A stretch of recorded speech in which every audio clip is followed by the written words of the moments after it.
Assalamualaikum warahmatullahi wabarakatuh. Mahasiswa KW U3 yang saya hormati, hari ini pertemuan ke-7 untuk KW U3. Pertama-tama sebelum kita mulai, saya ucapkan selamat Hari Raya Idul Fitri. Mohon maaf lahir batin kami seluruh kru Universitas CIC, dan secara pribadi kami sampaikan mohon maaf lahir batin.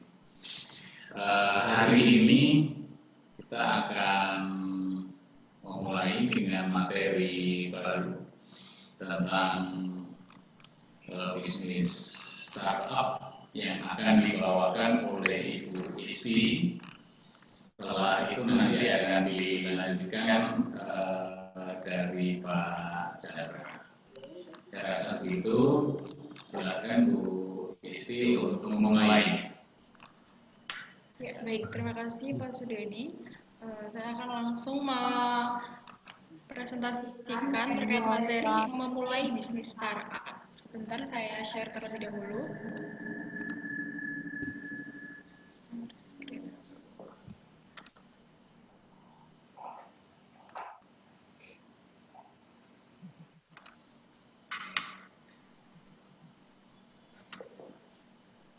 Sudah terlihat, Pak?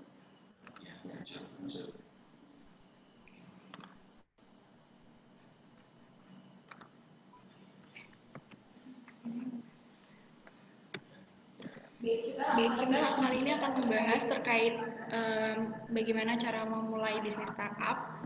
Sebelum itu kita akan membahas terlebih dahulu terkait dengan startup yang sukses sampai sekarang ini. Di sini siapa yang belum mendengar atau menggunakan Facebook? Facebook ini merupakan salah satu cerita sukses dari sebuah startup.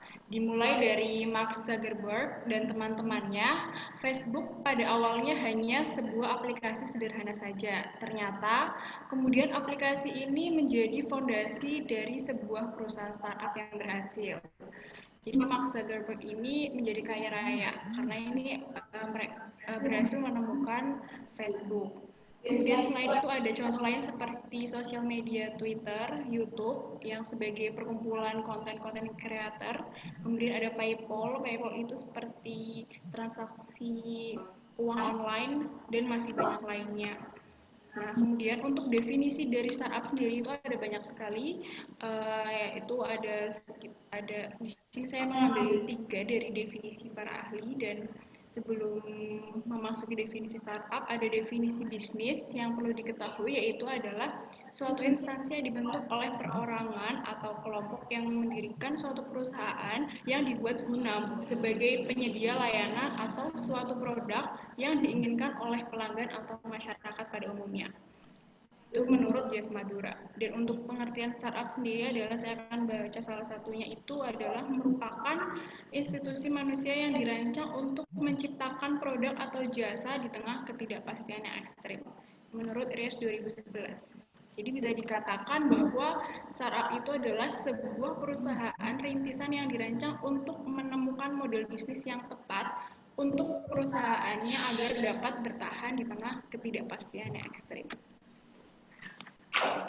Kemudian berikut adalah tahapan startup.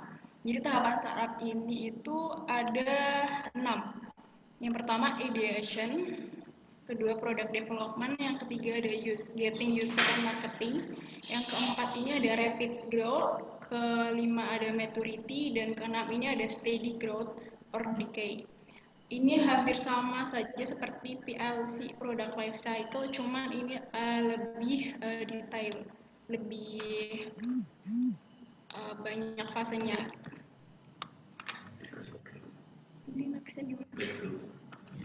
Nah, berikut adalah gambaran fase-fase yang tadi sudah saya sebutkan.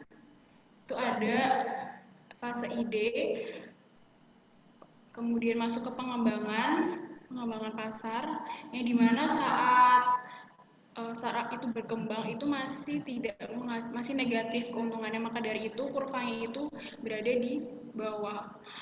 Ini berbeda dengan kurva PLC, yang dimana PLC itu kurvanya berada di atas garis waktu. Kemudian untuk penjelasan dari kurva tersebut adalah dari sebuah ide, tahap ini menunjukkan penghasilan atau pengeluaran yang masih nol. Sesuai dengan berjalannya waktu, maka ide mulai dikembangkan dan dimulailah ada pengeluaran, sehingga penghasilan menjadi negatif.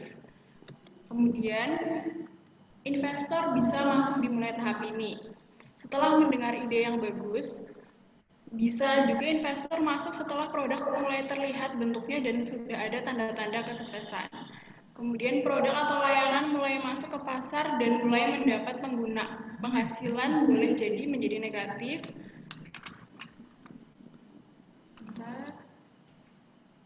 Tapi sudah ada tanda-tanda untuk naik. Nggak bisa di next.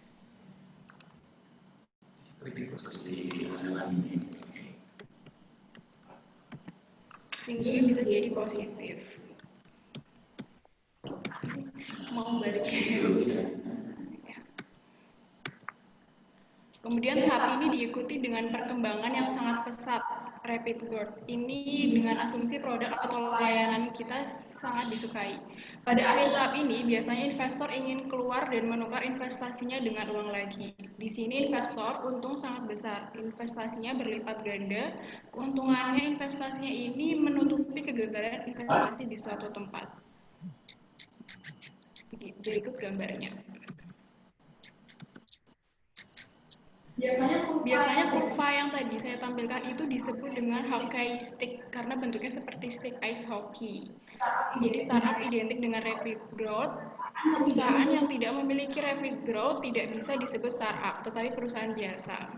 Kemudian di sini saya menampilkan langkah startup untuk pemula yang saya ambil dari salah satu startup yang ada di Indonesia, startup lokal dari Jogja yang bernama Niaga Hoster. Ini adalah startup untuk penyedia jasa layanan web hoster. Jadi langkahnya itu yang pertama adalah membuat minimum viable product atau MVP. Jadi MVP-nya adalah produk yang memenuhi kebutuhan dasar dari pelanggan yang belum terlalu canggih namun masih memiliki nilai guna yang tinggi. Kita bisa ambil contoh dari aplikasi sosial media yang cukup terkenal yaitu ada Snapchat dan Instagram. Jadi di dalam fitur Instagram dan Snapchat ini ada semacam fitur filter yang bisa memenuhi kebutuhan dasar dari pengguna sosial media tersebut. Kemudian yang kedua ada buat website bisnis. Menyediakan segala informasi mulai dari detail kontak, layanan apa saja yang ditawarkan, jam operasional, dan lain-lain. Karena website ini cukup penting untuk dibuat oleh yang ingin membangun suatu startup. Kemudian yang ketiga ada pilih nama domain yang tepat. Jadi pemilihan domain ini juga cukup penting karena berdasarkan bidang yang akan dituju. Seperti misal untuk bidang teknologi bisa menggunakan penulisan domain .tech di belakangnya. Kemudian yang kedua ada mungkin bidang jual beli seperti e-commerce, itu bisa menggunakan .store di belakang domain tersebut. Kemudian untuk publikasi bisa menggunakan .press dan untuk website bisa menggunakan .website. Begitu juga dengan bidang-bidang lainnya. Kemudian yang keempat ada fokus pada tujuan awal, yaitu buat poin-poin aksi yang bisa dipecah ke dalam beberapa tugas. Jadi semacam mengkotak-kotakan job desk untuk menjalankan bisnis startup. Dan kemudian yang kelima itu ada tetapkan jangka waktu untuk setiap tugas, seperti membuat timeline untuk tiap tugas, pastikan selalu mengerjakan tugas sesuai dengan jangka waktunya. Jadi membuat timeline agar tugas itu bisa dikerjakan secara baik. Kemudian mencari target pasar. Jadi caranya itu dengan mempelajari web kompetitor dan menggunakan analisis data yang ada di sana. Jadi kita bisa mengunjungi web kompetitor untuk melihat konsumen target pasar apa yang mereka tuju. Gitu. Semakin sempit target pasar itu semakin baik. Seperti jenis kelamin, kemudian umurnya berapa, kemudian tinggalnya di mana begitu. Kemudian buat penawaran atau produk yang spesifik. Tuh perbaikan macam apa yang perlu dilakukan? paket promosi apa yang mungkin ditawarkan atau layanan tambahan apa saja yang akan dibuat itu juga bisa.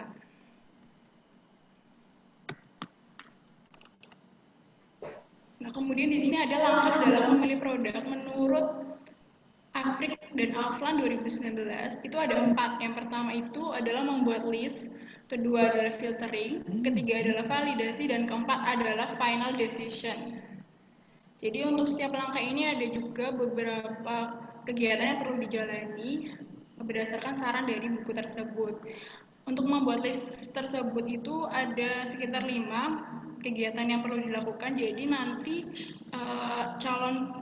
calon pebisnis ini bisa membuat list produk terlebih dahulu berdasarkan yang pertama itu apa yang dia senangi, seperti mungkin di bidang fashion, kemudian traveling, atau membuat video, atau mungkin bisa hobi olahraga seperti taekwondo dan sepak bola. Itu bisa dibuatkan list terlebih dahulu, itu mungkin sekitar ada 15.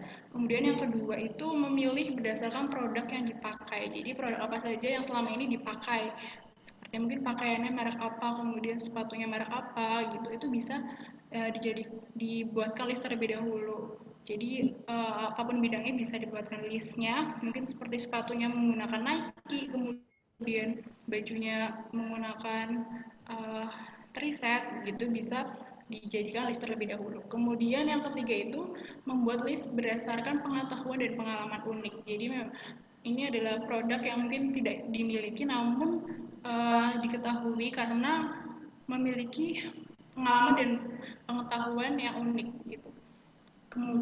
Kemudian yang keempat itu mempelajari produk yang sedang tren di luar negeri. Jadi cara untuk mempelajarinya tentunya bisa mengunjungi website luar negeri seperti Amazon, kemudian Shopee. Jadi barang apa saja yang menjadi produk terpopuler di sana, kemudian melihat spesifikasi produknya, dan mungkin bisa melihat seperti endorse, kayak ulasan-ulasan dari produk tersebut. Kemudian yang terakhir itu mempelajari tren arah global, dan tren nasional itu maksudnya adalah melihat gaya konsumsi dari masyarakat zaman sekarang, seperti misalnya sebagian besar sekarang untuk masyarakat menengah sudah bisa mampu membeli mobil, kemudian menonton bioskop. Itu yang sebelumnya memang hanya sebagai orang-orang atas, orang-orang yang atas, ibarat orang kaya saja yang bisa melakukan hal itu gitu. Jadi trennya sudah berubah. Itu nanti untuk kumpulan listnya bisa dituliskan semuanya, mungkin masing-masing 15. Kemudian setelah sudah mengumpulkan produk-produk yang sudah di list berdasarkan kriteria tadi, itu bisa namanya di filter kembali produk-produk yang sekiranya cocok untuk dijadikan bisnis begitu. Yang pertama itu kriterianya itu dikira-kira saja apakah produk tersebut mampu menghasilkan keuntungan yang di atas 20%, karena ketika keuntungan tersebut 20% itu akan menjadi baik dibandingkan di bawahnya gitu. Jadi dihitung secara kasar saja, karena kalau dihitung satu persatu pasti membutuhkan waktu yang lama. Kemudian yang kedua itu adalah mengira-ngira market size idealnya. Kira-kira ada berapa market size-nya di produk tersebut. Kalau yang ideal itu minimal, kalau yang sukses itu adalah 10 juta orang. Karena untuk di Indonesia sendiri, apabila misal contoh kita ingin memiliki usaha pakaian wanita, itu kan berarti kalau misalnya kita dihitung dari data jumlah wanita yang ada di Indonesia itu sekitar 299 juta penduduk jiwa, maka untuk market size sebesar 10 juta orang itu tidaklah mustahil begitu. Kemudian yang ketiga, persaingannya sehat. Jadi apakah produk tersebut mampu bersaing sehat di industri sekarang, begitu nanti dipilih. Jika tidak, maka dihapus saja begitu. Kemudian yang keempat itu penguasaan skill set produk atau jasa. Jadi produk yang sudah tadi kita list itu apakah kita menguasai skill produk-produk tersebut. Jika tidak, maka bisa dihapus saja. Kemudian yang kelima, mampu mendeliver dalam jumlah banyak. Jadi sewaktu-waktu ketika ada pemesanan banyak itu apakah siap atau tidak. Jika tidak, maka bisa dihapus saja. Selanjutnya, mampu menyediakan produk yang berkualitas. Dan kemudian yang Selanjutnya ada scalable, itu artinya adalah apabila tidak ada penjualan, apabila merugi maka tidak banyak yang menganggur karyawannya. Jadi bersifat scalable. Kurang lebih seperti itu. Kemudian selanjutnya ada modal kecil atau bertahap. Jadi kalau bisa itu kalau startup itu memilih modal yang jangan terlalu besar karena yang belum tentu menghasilkan keuntungan. Kemudian yang selanjutnya adalah passion, adalah sesuai dengan passion dari ownernya. Jika tidak maka itu akan susah. Kemudian terakhir adalah harus sesuai dengan tren saat ini. Setelah difilter dan kemudian tentunya pasti akan ada produk-produk yang terseleksi, dan selanjutnya produk-produk tersebut nantinya juga bisa divalidasi kembali, yaitu dengan 5 caranya. Yang pertama, memvalidasi apakah betul market size itu potensi. Kemudian yang kedua, apakah produk tersebut siap untuk dijual saat ini. Kemudian yang ketiga itu melakukan survei lapangan dengan potensi pasarnya itu sekitar 30 orang, apakah mereka menyukai produk tersebut atau tidak. Kemudian yang keempat itu bisa dicoba dijual secara offline terlebih dahulu. Apabila 10 orang yang tidak menyukai dan 1 orang yang menyukai itu, maka produk tersebut bisa dikatakan tidak dapat dilanjutkan. Kemudian yang terakhir itu bisa dicoba dijual secara online. Jadi dari produk-produk yang tadi sudah kita pilih dan ada beberapa kemudian dicoba dijual secara online, maka bisa dipilih kembali untuk produk yang penjualannya itu lebih baik gitu. Kemudian yang terakhir adalah menentukan satu jenis usaha berdasarkan proses validasi sebelumnya untuk diproduksi dengan baik. Jadi produk-produk tadi yang sudah kita list tersebut nanti akhirnya akan hanya dipilih satu saja untuk produk bisnis kita. Selanjutnya di sini ada jenis-jenis startup. Jadi untuk teman-teman atau yang ingin membangun bisnis startup itu ada sekitar 5 bidangnya, yaitu yang pertama itu ada bidang hiburan. Hiburan itu contohnya adalah seperti penyedia layanan TV berlangganan yang sering kita gunakan saat ini itu seperti ada HBO, Netflix, Viu atau Netflix. Kemudian untuk kumpulan-kumpulan lagu seperti contohnya adalah Joox atau Spotify, dan kemudian ada tempat konten kreator berkumpul seperti yang sekarang sedang naik daun itu ada TikTok atau YouTube. Kemudian bisa membuat cerita online yang kalau contoh saat ini itu adalah webtoon, jadi itu adalah seperti komik online begitu. Kemudian games juga bisa dibuat untuk sebagai salah satu potensi bisnis hiburan. Kemudian yang kedua, untuk di bidang kesehatan sendiri, itu menghubungkan para dokter, pasien, apoteker dengan pasien secara online gitu. Contohnya seperti sekarang itu Halo Dokter gitu. Kemudian yang ketiga itu ada e-commerce. E-commerce itu startup bidang perdagangan. Contohnya saat ini itu seperti Shopee, Tokopedia, JD.id, dan lain sebagainya, itu masih banyak sekali.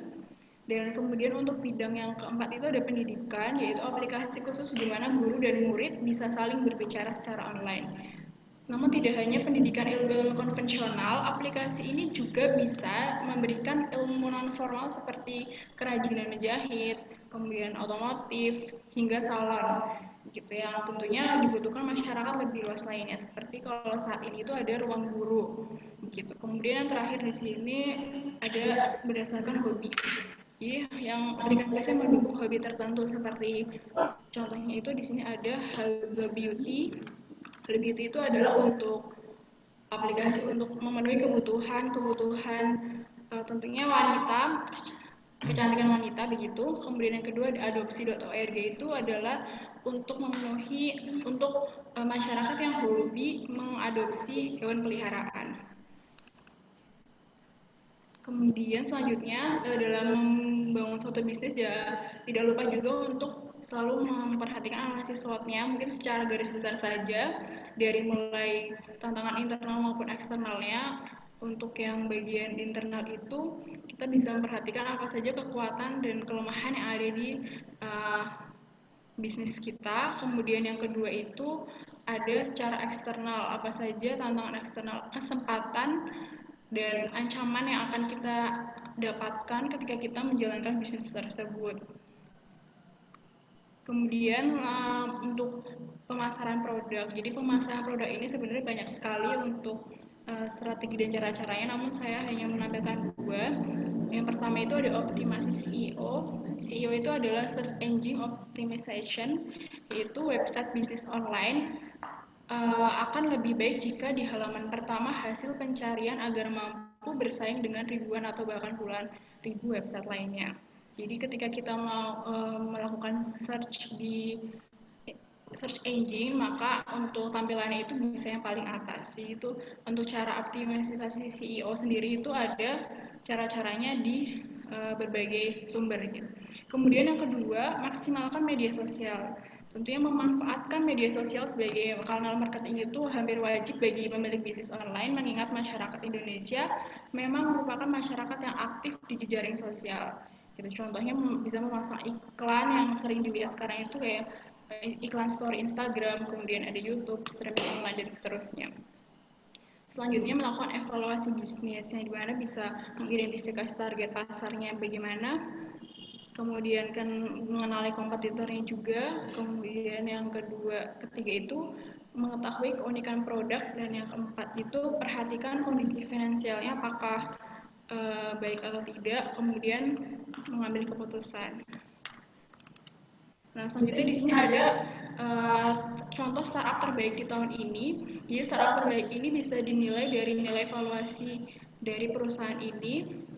Itu kalau misalnya startup itu ada 3 tingkatan yang saya ketahui. Yang pertama itu ada tingkatan unicorn, yang kedua itu decacorn, yang ketiga ada hexacorn. Kalau unicorn itu adalah startup yang memiliki nilai evaluasi yang minimal itu 1 miliar $1 miliar Serikat. Kemudian untuk yang decacorn sendiri itu minimal 20 miliar $20 Amerika Serikat. Kemudian untuk hexacorn itu 100 miliar $100 Amerika Serikat. Namun untuk yang terbaik di Indonesia ini hanya masih unicorn statusnya. Kalau Gojek itu memiliki nilai evaluasi yang hampir 20 miliar, namun masih di bawah itu. Kemudian untuk Tokopedia sendiri itu sudah 7 miliar dolar, sedangkan Traveloka itu sudah memiliki nilai evaluasi sekitar 2,9 miliar, sedangkan Bukalapak itu ada sekitar 2,1 dan OVO itu sudah 2 miliar begitu. Kemudian untuk kegagalan startup, ini lebih dari 75% dari startup itu gagal. Alasannya adalah yang pertama tidak dapat mengumpulkan cukup dana awal. Kemudian yang kedua membuang terlalu banyak waktu pada tahap awal. Kemudian perusahaan tidak dimulai dengan orang-orang yang terbaik. Kemudian tidak menghasilkan sesuatu yang diinginkan orang. Kemudian memperkerjakan terlalu banyak orang sehingga tidak efisien. Kemudian terlalu banyak memperkerjakan orang yang salah atau orang dengan keahlian yang salah.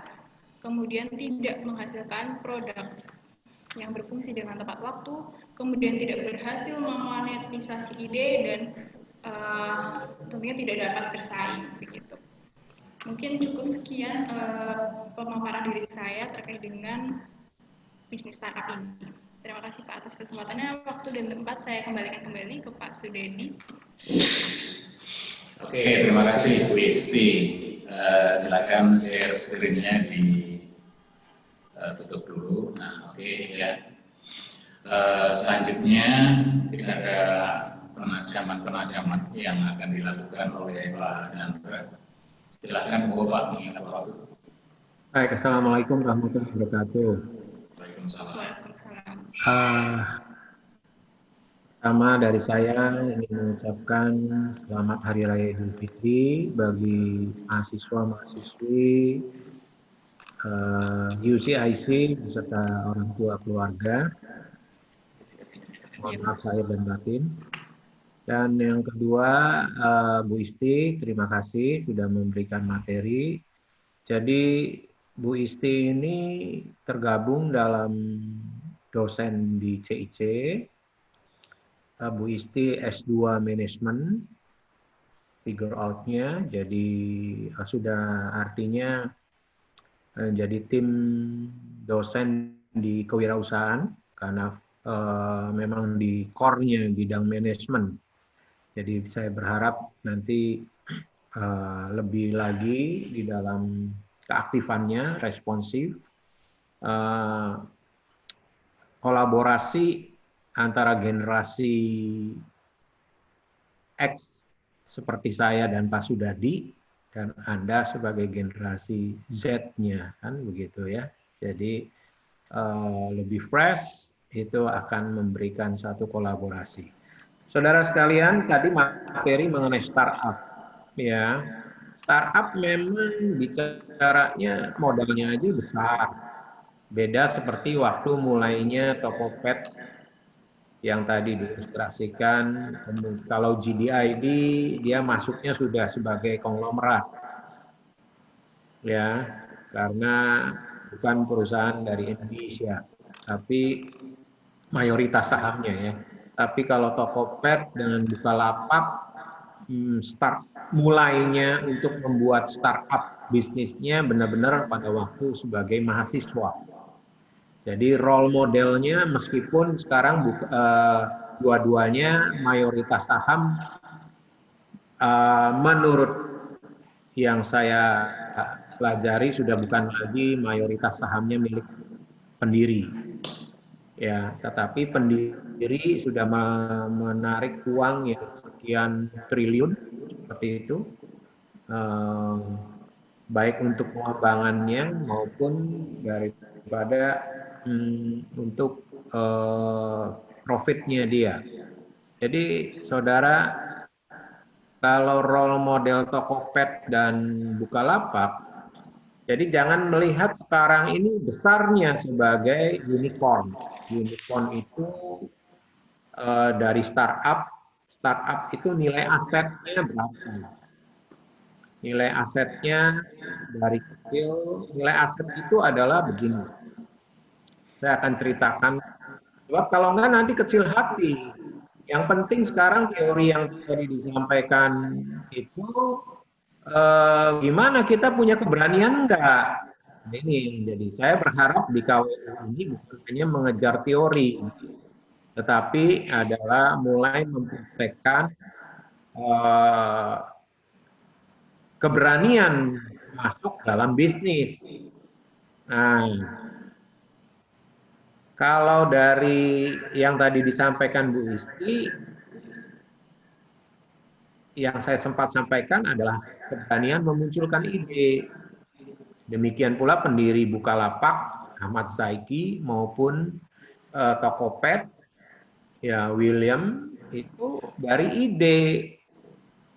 Keberanian memunculkan ide itu, setelah muncul ada keberaniannya, itu tetap bukan diturunkan value, nilai keberaniannya, mengeksekusi ide menjadi satu konkret realisasikan menjadi inovasi.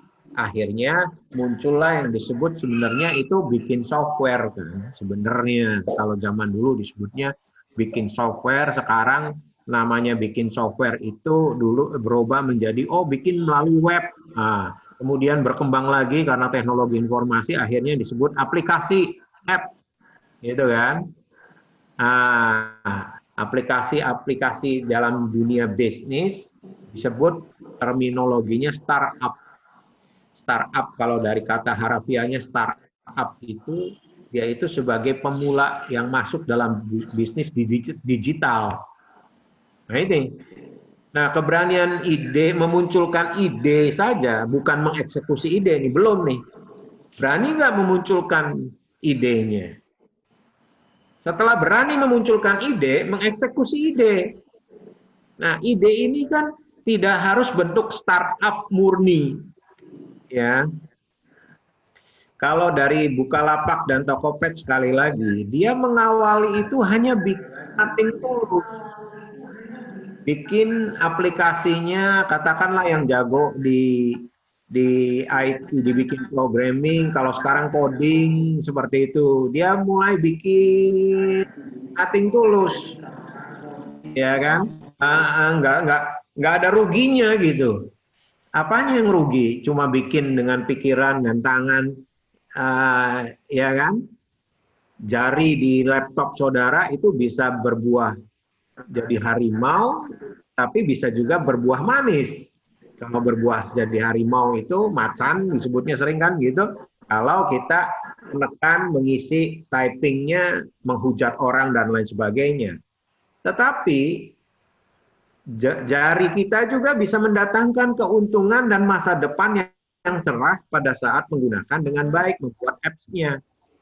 Nah, berani memunculkan ide, berani mengeksekusi ide. Jadi seperti itu.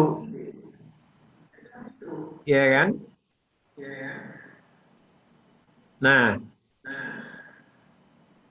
setelah berani mengeksekusi ide, idenya ini apa? Memunculkan ide, idenya ini apa? Tidak harus sekarang ini bikin startup. Iyalah, saya paham, Pak. Kan modalnya tinggi. Ya betul.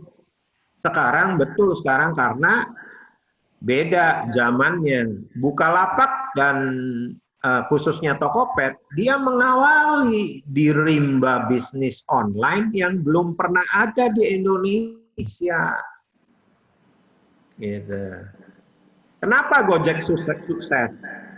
Dia perusahaan sekarang punya Pak Menteri, artinya karena beliau mengawali hutan rimba yang belum pernah ada orang berani.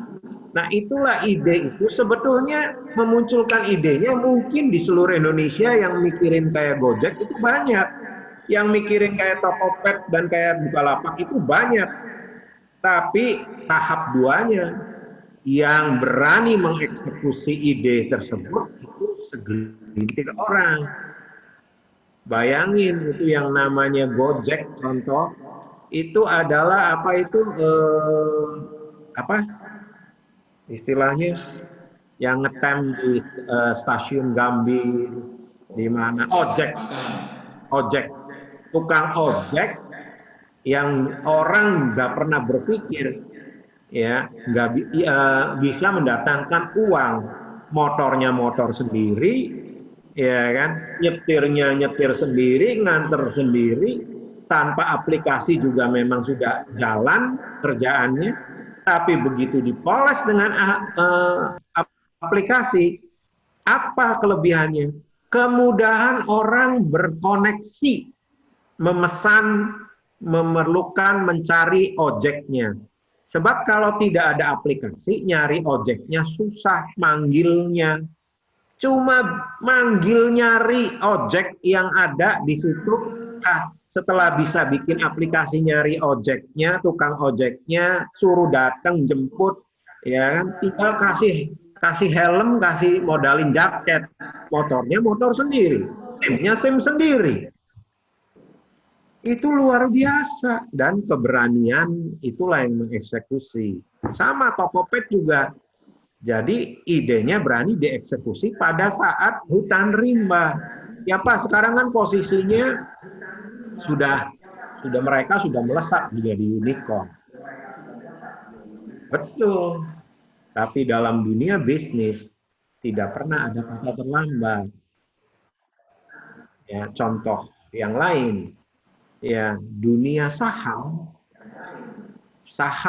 perusahaan misalnya plat merah, misalnya bank, pemerintah, kemudian kontraktor pemerintah seperti Wika dan lain-lain. Ya, pada waktu awal berdiri, ya, pada waktu awal membuka saham publik salah satu bank pemerintah, barangkali harganya cuma 1.000 lebih.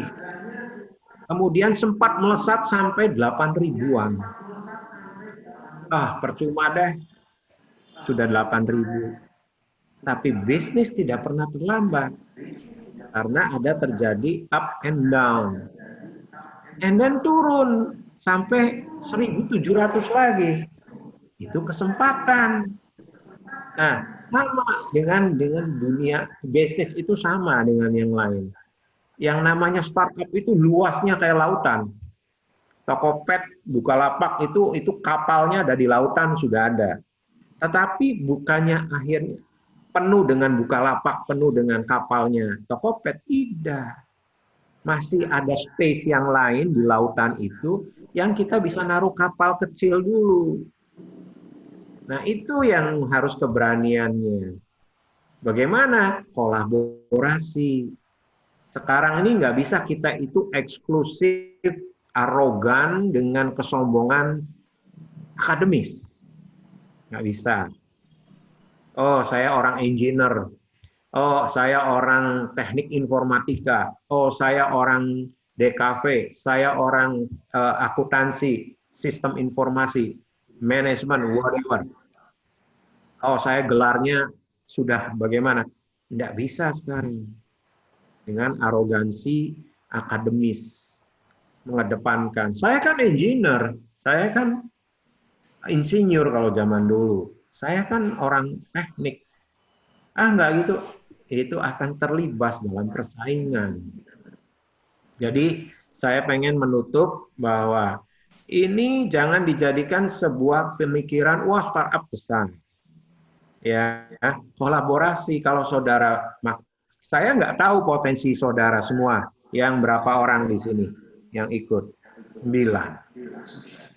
Saya nggak tahu, tapi di antara 9 atau di antara mahasiswa, katakanlah 800-an, 900 mahasiswa itu, kalau punya potensi membuat coding, membuat aplikasi, ya saya nggak tahu.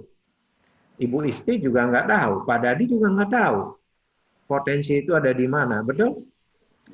Nah, sedangkan kita itu ada satu platform, fondasi yang disebut connecting to the people.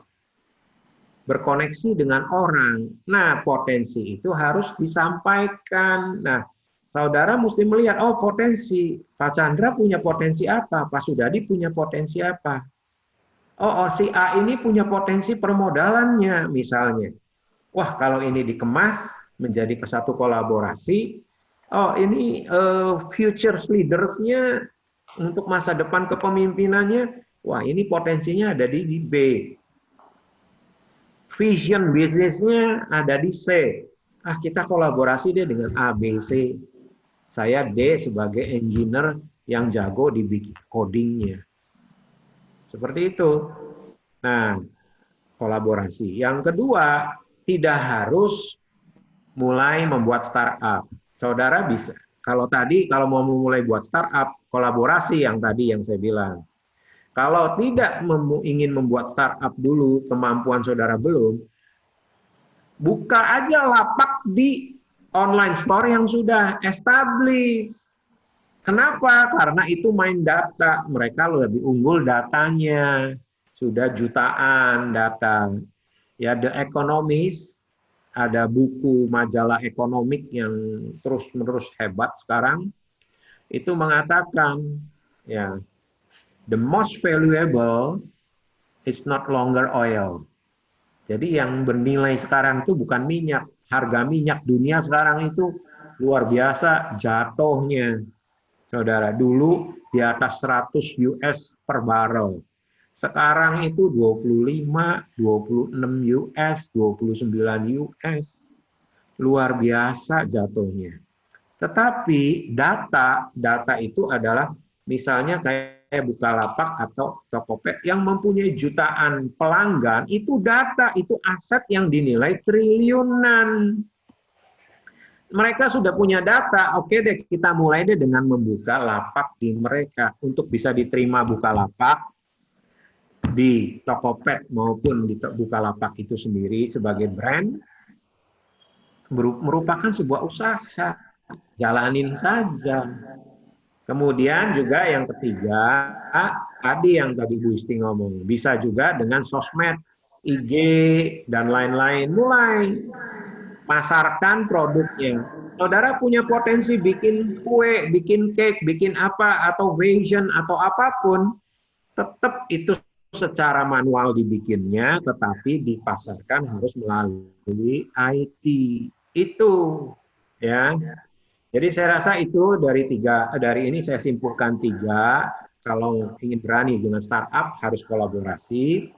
Kemudian kalau tidak, mulailah dengan membuka keberanian masuk kepada yang punya data, yaitu online store-nya ya. Kita membuka shop di situ, berjualan. Nggak ada ruginya, saudara. Asal saudara tidak perlu stok dulu terlalu banyak. Jangan stok barangnya gaya-gaya. Nanti nggak laku. Lihat dulu, tes air namanya. Airnya asin, manis. Nah, itu seperti itu. Yang ketiga, apapun ke talenta saudara harus dikembangkan, dieksekusi, dan jualannya lewat teknologi informasi dengan sosmed, dengan IG sekarang udah luar biasa, WA dan lain sebagainya. Tahun depan akan lebih hebat lagi, toolsnya lebih mudah. Itu saja dari saya penajamannya. Semoga bisa bermanfaat buat saudara semua. Saya kembalikan kepada Pak Sudadi. Wassalamualaikum warahmatullahi wabarakatuh. Salam sehat buat kita semua. Doakan supaya bangsa kita terbebas dari virus corona dan bisa segera bisa beraktivitas kembali. Amin. Silakan kembali. Ya, Waalaikumsalam warahmatullahi wabarakatuh. Terima kasih Pak Chandra. Jadi setelah hari ini agenda kita nanti di pertemuan 8 kita masih ada perkuliahan lagi secara daring tentunya. Nah, selanjutnya kita akan sampaikan tentang adanya tugas. Jadi nanti setelah ini tugas, bentuk tugas kalian yang nanti akan berupa presentasi per kelompok, hanya saja perlu diatur gitu ya, model dengan kelompoknya, karena kita masih harus memperhatikan masalah physical distancing dan sebagainya. Intinya sih saudara harus membuat video presentasi.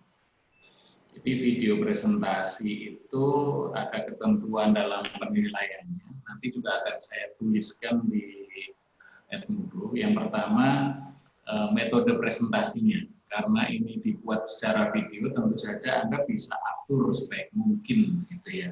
Bukan secara live. Jadi mungkin kalau ada salah diulangi dan seterusnya. Jadi metode presentasinya diperbaiki atau diusahakan sebaik mungkin. Yang kedua, konten dari proposalnya itu sendiri, artinya memang ini bisnisnya memang bisnis yang nanti akan bisa berkembang dengan baik. Apalagi kalau kemudian bisnisnya itu memang bisnis dengan teknopreneur gitu ya. Yang ketiga adalah tentang keterlibatan tim.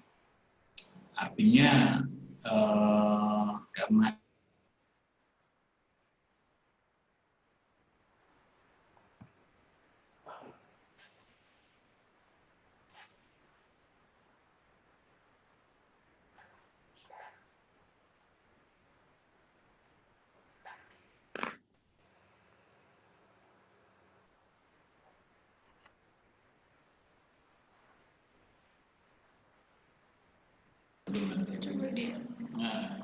ya benar-benar ya. Saya coba. Oke, terpaksa saya pindah dulu. Ada ini masalah. Ya, rencana kita akan mulai di 12 Juni 2020 untuk mulai presentasinya. Kemudian kriteria yang lain, jadi dibuat dulu video presentasinya, durasinya antara 10 sampai 15 menit itu maksimalnya. Kemudian nanti saya buatkan linknya di Edmodo untuk dikirimkan. Saya rasa begitu ya untuk hari ini. Terima kasih atas perhatiannya. Nanti informasi selanjutnya lewat Edmodo juga lewat grup WA yang sudah kita lakukan selalu. Ya, terima kasih atas perhatiannya. Sampai jumpa insya Allah di minggu depan. Mohon maaf lahir batin sekali lagi untuk semuanya. Assalamualaikum warahmatullahi wabarakatuh. Kita tutup, selamat siang.